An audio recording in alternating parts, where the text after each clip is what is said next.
so much happening on the artificial intelligence, machine learning. I do agree it's not a new science, it's there for the last 30, 40 years.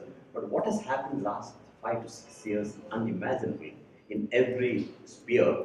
And assuming, coming back to, maybe I'll take one specific example, dermatologists, for example.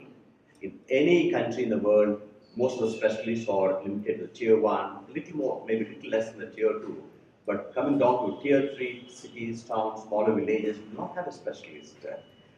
Why do you think AI can't replace doctors? For example, even assuming I'm a dermatologist, I see 50 patients per day. Maybe in my lifetime I may see 100,000 patients, 1 lakh patients. But assuming millions and billions of patients upload their images, the computer has the capacity, your algorithms has the capacity to pinpoint a diagnosis. Don't you think that some areas it completely disrupt?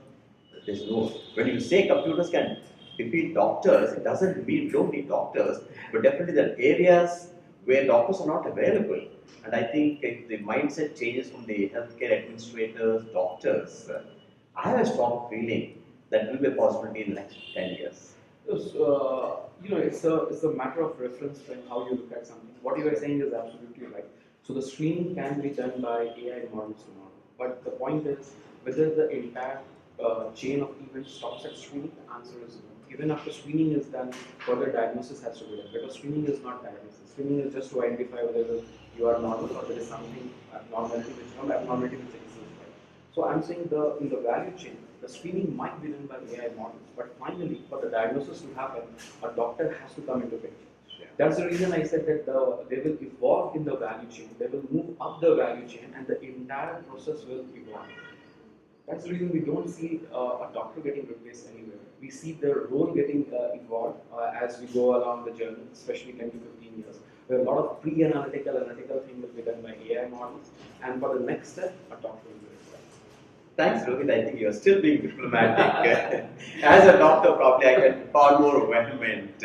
Probably certain facets of medicine, probably because of the regulation, because of the legalities, you may be saying that probably certain facets, you may say, my gut feeling is certain, probably 30-40% of what a routine doctor is doing can be taken care of by smart computers and smart machines.